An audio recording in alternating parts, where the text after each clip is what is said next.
What's up, y'all? Billy from Perma Pastures Farm, and as you can see, I'm not at my farm.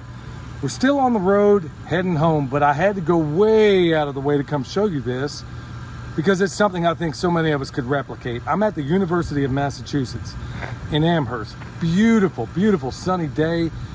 I think all the kids out here are taking it all in because they got to know that winter's just around the corner. But they have something very, very special on this campus. In fact, they got 5 very something special on this campus, and I'm at one of them. This is basically like their version of a student union. It's right over there. You can barely see it. But this is the permaculture garden that I came to visit years ago. I want to say maybe 8-9 years ago. And it's changed so much since I've been here last. And it's astonishing what's been done in probably something that's the equivalent of less than a quarter of an acre. This place is blowing up. I mean, over here they got bees, and they keep bombarding me every time I walk by here. But yeah, you got bees over here, and you got the entrance to their permaculture garden right in front of the place where all the kids are up in their little dining facility. Here it looks like they got an outdoor classroom, pretty doggone handy. Got benches, got books. They got all this stuff. And let's take a look inside here and see what's up, because it is really, really blowing up. Now, as we come through the entrance here, what do you have right here in front of everybody? Look at this. They know what time it is. Comfrey planted everywhere, so they're obviously using it. But they have really a perfect demonstration site of all the wonderful things. In fact, taking some problems into the solution. We're going to walk over here and check out a little bit more of it. Now, we're in a cooler climate, so they got some things covered up over here. I don't want to get into it and show what it is. But here we are, Franklin. I guess that's the name of this building, but it's the permaculture garden and everything. This way they kind of have more of their annuals, but over here they have more of their forest systems, and it's amazing some of the cool things they have over here. They got tomatoes and all kinds of things kicking, and they even have little signs out here that tell you, pick this or don't pick the other. And little signs kind of giving you, what is going on over here. This is a little feature I want to show you about. Over here, I'm going to get in the front so you can see it a little bit. It's kind of cool. Now you see a water feature here. And here's what's really awesome about it. They couldn't do anything with this area because it would keep getting flooded. Well, what do we teach in permaculture? The problem is the solution. So what do they do? What do they have over here? They are growing rice. Can you dig it? In Massachusetts, they're actually growing rice over here because it's one of the wet areas that they really couldn't use for anything else.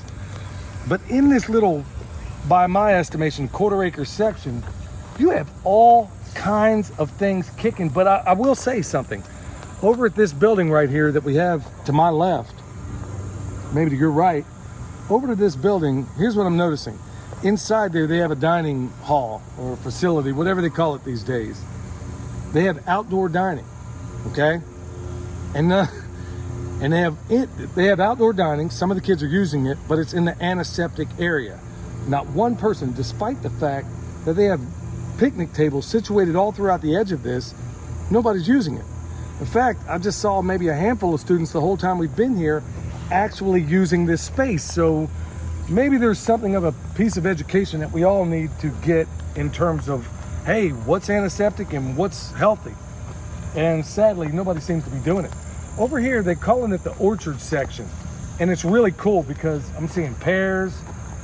Over here, we got figs, and there's actually figs on it. Don't think they're gonna actually make it all the way through. There's an apple over there. Apple over here. There's all kinds of cool stuff. And even an instruction on how to use it all. Or at least, hey, you can use this, you can go buy this, you can pick this, you can do whatever. Really, really something else as far as what this place has become since the last time I've been here. They have little signs everywhere that explain what's going on. Now, on this little shed alone, now I really want to point this out because so many of us forget about our water. And this is a perfect demonstration. This little shed that isn't used for really much more than putting the garden instruments in it. Here it is on this one little shed, and it's tiny. They're getting 3,680 gallons a year just on this little shed. Goes into that holding tank, and they're using it for a variety of other things. And then, of course, out here, they have a water heater, outside water heater. These are features that you could not only So everybody's thinking, well, I don't have a big enough roof, I can't do that. Well, do you think 3,000 gallons is significant? Because I do, and that's just one small structure. I mean, even over here, they got bamboo, well, not here so much, but at the other entrances, they got bamboo. They even have a little farmer's market that they have. This place has grown enormously since I've been over here before. In fact, the last time I was here about 7 or 8 years ago, there wasn't a fraction of this going on.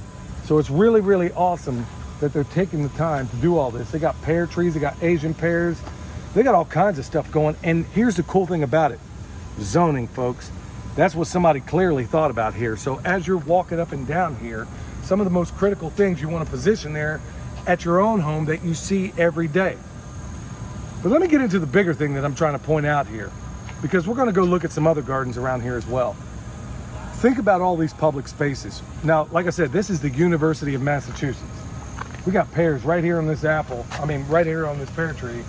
Some of them are kind of falling apart. Some of them are not quite ready yet. Some of them not getting enough sun. But think about all those places at this time in America where things are costing a fortune, and places that you might be able to garden and help out the community. How many schools out there? And I'm talking every town pretty much has a school, a public school. How much wasted land do they have out there? If I didn't learn anything else on this trip, I'm looking out to the left and right of me as I'm driving down the interstates and realizing how much land for miles and miles and miles, more than I can count, that aren't being used for anything. How many of those places exist? Because they're all over. How many schools do you have around you that you might be able to go to some of the powers that be at that school and say, look, hey, I got an idea. They used it at UMass. They've done that before. Why don't we take a little piece like this 1/4 acre right here, make it a demonstration site, make it a peaceful place where the kids could even play, because you got room for all those things there. Junior highs, high schools, churches. How many times have we seen that? But also your local universities and stuff, because believe it or not, they might be able to work with you.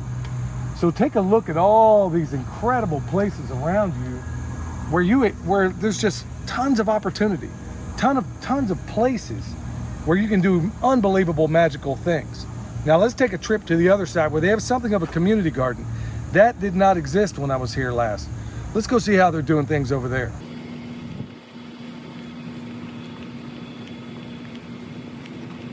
All right, here's another area that's out here. It didn't exist when I was here last time. It looks like it's a community garden. In fact, that's what one of the guys told me. They even got bees over here doing their thing. That's cool. And then as you go through here, the way he described it to me, one of the guys that actually maintains this, he said basically the concept is, you need it, take it, okay? Well, does it work? Well, judging by what I see, I'm looking at the student union up here, whatever it is, that whole glass that you can't see behind me is full of kids on their phones.